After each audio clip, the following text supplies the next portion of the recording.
itu datanya ketemu. Ya, datanya ketemu. Jadi itu harus dilakukan pemeriksaan lapangan. Tapi kalau hanya untuk melakukan konfirmasi saja, itu baru dilakukan pemeriksaan kantor. Misalkan Mary punya usaha gitu ya. Kemudian usahanya Mary ini nggak pernah lapor pajak, mungkin dalam satu tahun terakhir ini gitu ya. Kemudian kami akan pihak pajak bersurat bahwa Mary belum melakukan penyampaian SPT misalkan untuk periode 2020. Ya. Jadi Mary di situ bersurat. Kenapa alasannya? Oh, ternyata perusahaan saya bangkrut. Ini yang disebut dengan pemeriksaan konfirmasi dari WP terkait dengan hasil pemeriksaan yang dilakukan gitu ya. Itu yang namanya pemeriksaan kantor. Nah, bedanya ketika ditemukan bukti permulaan, Mary ini dia laporannya nihil. Tapi setelah dicek rekeningnya, setiap bulan ada transferan 15 juta nih. Ada 15 juta, kemudian naik 20 juta setiap bulan nih. Kan orang pajak boleh ngintip rekeningnya kamu kan? Karena dengan adanya undang-undang yang saya sebutkan tadi. Tapi kok dia cuman penghasilannya cuma dipotong mungkin 2 juta per tahun nih. Padahal penghasilannya setiap bulan ini ada transferan 15 juta, 30 juta setiap bulan. Kok bisa? Ya, kok bisa? Kemudian saya akan cek siapa yang transfer. Oh, ternyata yang transfer adalah si Indah. Indah ini siapa? Oh, Indah ini ternyata bendaharanya PTA misalkan. Oh, apa nih gitu ya? Bentar ya.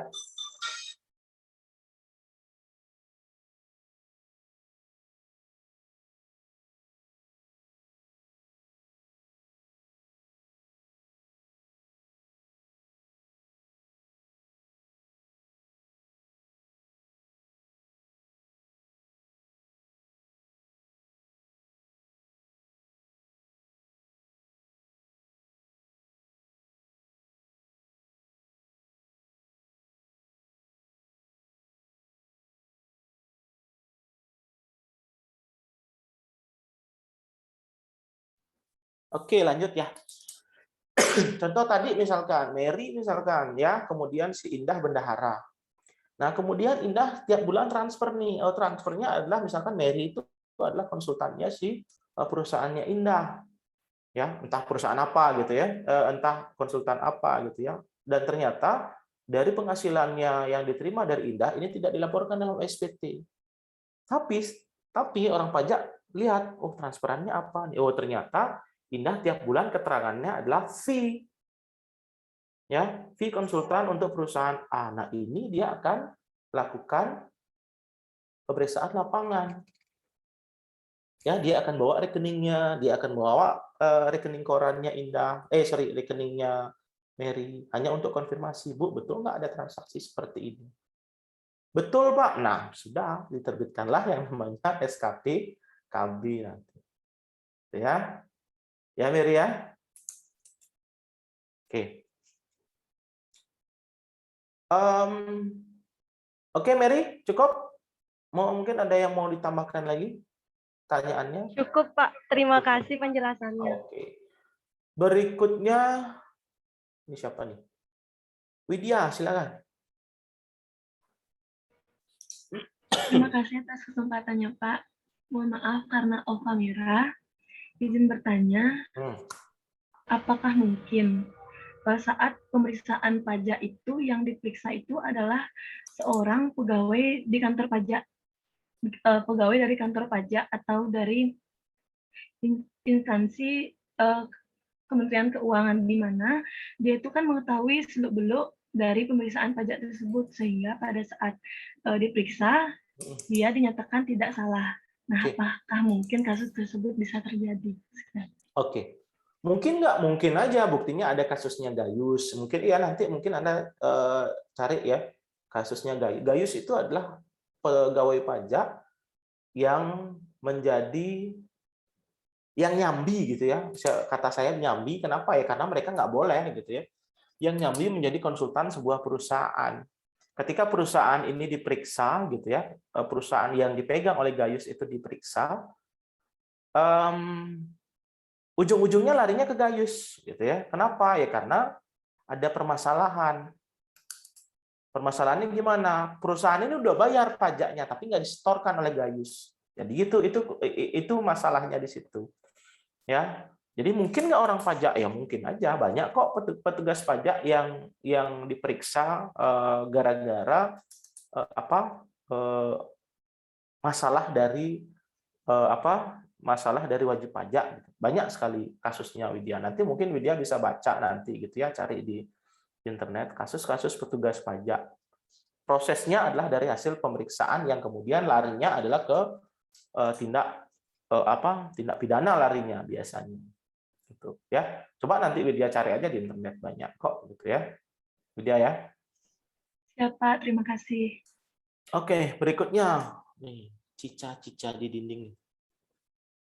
Selamat sore, Bapak. Oke. Nama saya Nika Ija Suwadi Ayuni dengan Cica, suara kamu kok kecil banget, Cica? Pakai headset nggak, Cica ya? Iya, pakai, Pak. Sekarang bisa, Pak? Oke. Agak lebih jelas, silakan. Ya, perkenalkan nama saya Nika Ija Suwadi Ayuni dengan nomor absen 31. Di sini saya ingin bertanya, Pak. Apakah mungkin wajib pajak dapat mengajukan permohonan untuk dilakukan pemeriksaan? Misalkan ada permasalahan dari wajib pajak yang bisa diselesaikan melalui adanya pemeriksaan, Pak. Oke. Terima kasih. Oke, ini pertanyaannya menarik, Pak. Mau bisa nggak wajib pajak yang mengajukan? Biasanya ini sangat jarang terjadi. Kenapa ya? Biasanya wajib pajak pasti menjauhkan diri dari adanya pemeriksaan. Ya, jadi Pak bisa nggak? Bisa aja, tapi relevan nggak kan gitu? Ya, jadi kalau saya misalkan periksa Cica, apa yang akan saya dapatkan dari informasi apa yang akan saya dapatkan dari ketika saya meriksa Cica, kan gitu. Ingat di asas ekonomi itu kan ketika dia periksa itu dia pasti dapat duit melakukan pemeriksaan. Ya, jadi kalau saya nggak ada informasi yang kemudian bisa diolah dan lain sebagainya, buat apa? Kecuali misalkan ada permasalahan, misalkan, oh Pak, saya mau minta restitusi, misalkan restitusi kembalian, ya, misalkan Cica punya pembayaran pajaknya lebih, kemudian ya memang si orang pribadi nggak boleh restitusi ya, perusahaan lah, saya sebut perusahaan saja, misalkan Cica punya perusahaan, kemudian mau restitusi, ya restitusi misalkan PPN, misalkan restitusinya 100 juta, kan lumayan tuh 100 juta untuk perusahaan. Pak, saya mau minta. Oke, ajukan persyaratannya, kemudian nanti orang pajak akan datang periksa. Benar nggak dia lebih bayarnya? Oh, ternyata benar, akan dikembalikan 100 juta.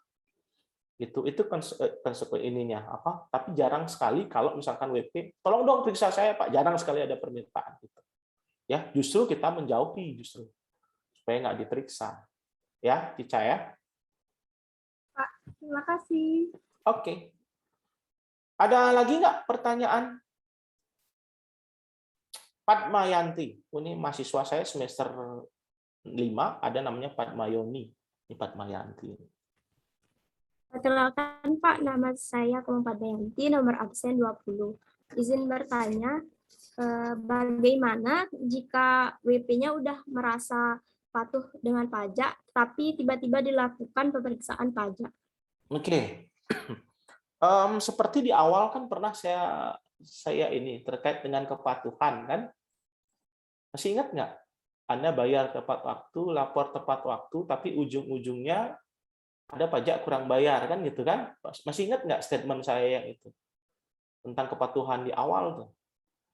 Ya, mungkin nggak Pak, bisa saja terjadi gitu ya. Anda udah tepat waktu bayar, kemudian Anda sudah lapor tepat waktu. Ingat, pemeriksaan itu didasarkan pada SPT. SPT itu apa saja? Ada data penghasilan Anda, kan?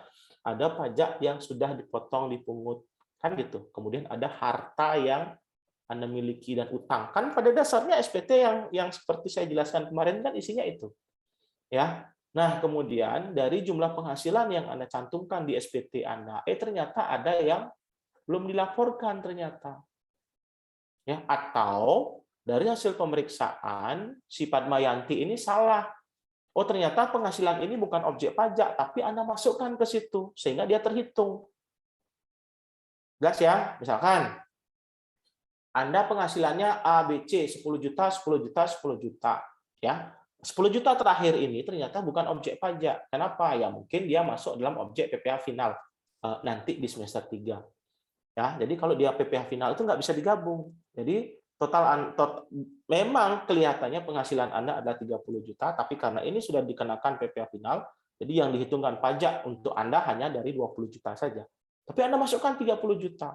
Otomatis kan Anda akan bayarnya pajaknya lebih kan? Ya enggak? Yang seharusnya dihitung dari 20 juta, tapi dihitung dari 30 juta penghasilan Anda. Ya, sehingga apakah Anda dikatakan patuh? Ya ternyata tidak. Kenapa ya? Anda salah gitu ya. Ya, atau kebalikan. Anda 10, 10, 30, tapi yang Anda laporkan 20, kurang lagi 10 juta. Gimana? Nah, dari situlah bisa dilakukan yang namanya dilakukan pemeriksaan atas SPT Anda. Gitu, Padma. Konsepnya seperti itu, gampang. Ya. Oke, Pak. Terima kasih atas jawabannya. Ada lagi pertanyaan? Kalau enggak, saya mungkin sekilas saja berbicara tentang pemeriksaan. Minggu depan kita apa materinya ya? Penyidikan, Bapak. Penyidikan, ini agak ngeri bahasanya. Oh, satu lagi deh, Arya, silakan. Baik, Bapak. Perkenalkan, saya Ketut Arya Anggi Dharma Putra, absen 11. Di sini saya ingin bertanya, dalam wajib pajak itu kan melaporkannya sistem self-assessment. Terus kalau misalnya dia meminta pengembalian kelebihan pembayaran pajak itu, apakah diperiksa, Pak ya? Oke. Ya, saya akan lanjut pernyataannya Arya tadi. Kamu panggil Arya Anggi sih, Anggi ya. Ya, jadi sebelum masuk dalam fase pemeriksaan itu akan masuk kepada fase self assessment. Jadi self assessment dulu. Jadi Anda lapor sendiri, bayar sendiri. Anda daftar sendiri, kemudian hitung sendiri, kemudian setor sendiri, kemudian terakhir lapor sendiri. Ya, setelah SPT Anda sampaikan, SPT Anda ini akan masuk ke fase official. Official itu apa maksudnya? Anda akan diperiksa nih, SPT Anda diperiksa oleh petugas pajak. Ya, fiskus yang akan diperiksa apakah SPT Anda seperti yang kemarin kan ada 3 kan, benar, lengkap, dan jelas. Gitu ya. Nah, sebelum masuk ke fase pemeriksaan, ternyata si Anggi gitu ya. Kayaknya saya salah deh ngitung nih. Seharusnya ada penghasilan yang seharusnya saya nggak masukkan, tapi saya masukkan. Ya, seperti yang saya bilang tadi, contohnya si Padma tadi. Ada 10 penghasilan A misalnya 10 juta, penghasilan B 10 juta, penghasilan yang C 10 juta. Penghasilan yang C seharusnya Anda tidak masukkan di situ karena dia bukan objek pajak, tapi Anda laporkan. Otomatis kan pajaknya besar kan? Seharusnya penghasilannya hanya dari 2 penghasilan saja. Kan otomatis lebih di situ. Anda melakukan pembetulan. Ya, ketika Anda melakukan pembetulan sebelum dilakukan pemeriksaan, ya, itu nggak masalah. Ya, nggak masalah. Nggak masalah dengan SPT Anda. Tapi yang jadi masalah adalah Anda statusnya lebih bayar kan? Kan udah istilah bahasa Balinya udah kadung bayar Anda kan? Yang seharusnya Anda bayar 10.000 tapi Anda bayar 20.000 sehingga ada kelebihan 10.000. Nah, untuk melakukan sekali lagi untuk orang pribadi itu tidak diperkenankan meminta yang namanya restitusi, tapi dilakukan kompensasi. Ya. Jadi kalau Anda kompensasi Anda nggak akan diperiksa. Ya. Anda kompensasi nggak akan diperiksa, tapi ketika Anda minta, Pak, saya minta uang saya yang 10.000. Ini akan diperiksa. Ya. Kenapa dia minta uangnya 10.000? Apa dasarnya? Oh, ternyata dia lebih bayar. Di mana lebihnya? Kan diperiksa dulu. Ingat, oh ternyata memang betul dia salah. Ya, dia salah dan sudah dilakukan pembetulan sebelum kami periksa. Kalau itu terjadi, uang Anda dikembalikan. Tapi Kalau misalkan Anda melakukan pembetulan setelah Anda diperiksa, itu beda kasusnya. Gitu ya. Beda kasusnya. Jadi kalau Anda melakukan pemeriksaan, kemudian pemeriksaan, dari hasil pemeriksaan itu diterbitkan SKPLB, surat ketetapan lebih bayar, ya, restitusi. Nah, di situ beda prosesnya, bukan beda halnya, beda prosesnya. Jadi dilakukan pemeriksaan, jadi Anda lapor dulu, kemudian dilakukan pemeriksaan, terbitlah yang namanya SKPLB, surat ketetapan pajak lebih bayar. Nanti mungkin Anda bacakan setelah pemeriksaan, nanti akan keluar ketetapan pajak, mungkin bagian terakhir nanti. Ya, baru Anda bisa lakukan restitusi atau kompensasi. Tapi ketika Anda dalam fase self-assessment, Anda menyadari kayaknya saya lebih bayar nih, SKPLB nggak akan keluar. Ya, SKPLB nggak akan keluar. Karena apa? Anda bisa mengajukan permintaan kelebihan bayar sebelum dilakukan pemeriksaan. Paham ya, Arya ya? Paham, Bapak. Oke. Mungkin saya lanjut tadi. Ya, saya lanjut sekarang sedikit aja. Jadi tadi sudah dipertanyakan dengan Arya gitu ya. Jadi kalau fase pemeriksaan seperti yang saya bilang tadi melibatkan dua sistem. Yang pertama tadi seperti yang saya sudah jelaskan ada fase self assessment. Jadi Anda daftar, kemudian hitung pajak Anda, kemudian Anda bayar sendiri, kemudian lapor. Ya. Nah, pada saat lapor pajak ini artinya Anda sudah membuat SPT. Apakah SPT Anda didiamkan begitu saja? Tidak, jawabannya. Ya, dari SPT yang sudah Anda laporkan ini akan diteruskan lanjut ke fase official assessment. Ya, akan diproses, dilakukan pemeriksaan, diuji kepatuhan Anda. Ya, kalau sekarang sistemnya namanya CRM, Compliance Risk Management.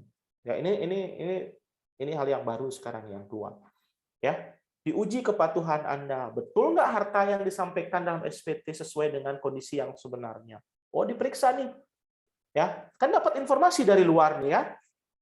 Rekening Anda dari mana? Oh, ada transaksi nggak yang dia dapat atas nama si Anggi? Oh, nggak ada misalkan. Sepanjang tahun 2020 nggak ada. Oh, berarti benar. Sumber penghasilannya Anggi cuma satu. Ya. Kemudian pajak yang dipotong, ada bukti potongnya nggak? Misalkan si Anggi cuman penghasilannya dari pekerjaan. Oh, ada bukti potongnya nggak? Oh, ternyata ada. Oh, di mana perusahaannya? ABC, misalkan PT ABC. Berapa yang dipotong? Oh, yang dipotong adalah 3 juta setahun. Sama nggak dengan yang dilaporkan oleh Anggi? Oh, ternyata sama. Berarti 2. Benar, lengkapnya kan sudah selesai. Jelas nggak sekarang? Oh, ternyata sumber penghasilannya jelas. Harta yang dimiliki oleh Anggi jelas. Misalkan, oh, Anggi punya kendaraan. Sumbernya adalah dari dia beli sendiri misalkan. Oh, masuk logika karena penghasilannya 5 juta sebulan. Ya, kemudian dia punya tanah. Ya, ternyata di keterangannya adalah hibah warisan misalkan. Oh, masuk akal. Beda halnya misalkan si Anggi dia punya penghasilan 5 juta sebulan tapi dia tanahnya misalkan diperoleh tahun 2020. Harga belinya misalnya 1 M. Punya sendiri. Nah, ini dipertanyakan. Ya, dipertanyakan, Anggi penghasilannya 5 juta sebulan, kok bisa beli tanah 1 miliar nih? Dia dapat duit dari mana? Nah, ini yang akan dikonfirmasi. Ya, akan bersurat. Anggi, tolong dong jelaskan nih kamu dapat hartanya dari mana? Misalkan saya lihat misalkan bukan saya, ada petugas pajak misalkan lihat ada transaksi besar yang masuk ke rekeningnya Anggi misalkan. Anggi, tolong dong jelaskan itu transaksi apa? Dia akan nanya di situ. Pak, itu kan melanggar privasi, undang-undang memperkenankan. Ya, jadi sepanjang ada undang-undang boleh, hanya saja dengan nilai tertentu. Jadi, Pak, saya ada transferan 10.000, dilihat sama petugas pajak, nggak mungkin. Ngapain juga lihat transaksi 10.000-an? Yang dilihat adalah transaksi untuk orang pribadi itu adalah 500 juta, kalau perusahaan itu 1 miliar. Itu yang dilihat. Ya, itu. Nah, kemudian proses pemeriksaan pun seperti yang sudah saya jelaskan tadi ada 2, ada proses lapangan, ada proses kantor. Kapan proses kantor dilakukan? Ya, proses kantor dilakukan untuk mencari, untuk mengkonfirmasi. Ya, sedangkan proses lapangan itu untuk lebih detailnya. Mencari lebih detail. Benar nggak sih apa yang jadi temuan pajak itu? Lebih detailnya di lapangan. Apakah dia akan konfirmasi ke WP-nya langsung? Apakah misalkan dia temukan ada rekeningnya, misalkan apakah dia langsung konfirmasi ke banknya langsung? Itu namanya pemeriksaan lapangan. Jelas ya? Bentar.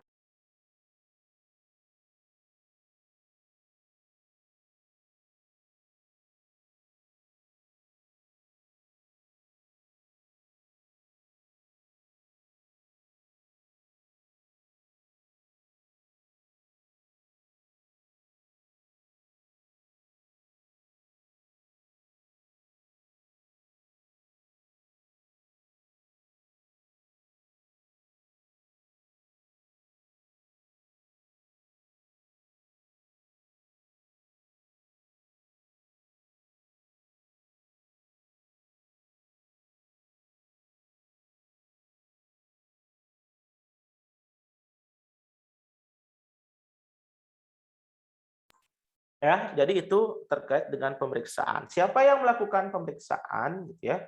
Jadi kan ada yang diperiksa, ada yang memeriksa. Yang memeriksa namanya adalah PPNS, gitu ya. PPNS dari Direktorat Jenderal Pajak, pegawai negeri sipil. Kok pejabat? Pemeriksa pegawai negeri sipil, sorry. Ya, kalau nggak salah kepanjangannya. Pokoknya PNS-nya itu ya pegawai negeri sipil. Jadi dia adalah pegawai dari Direktorat Jenderal Pajak yang memiliki dalam tanda kutip kemampuan, gitu ya, melakukan pemeriksaan atas laporan wajib pajak. Nah itu beda.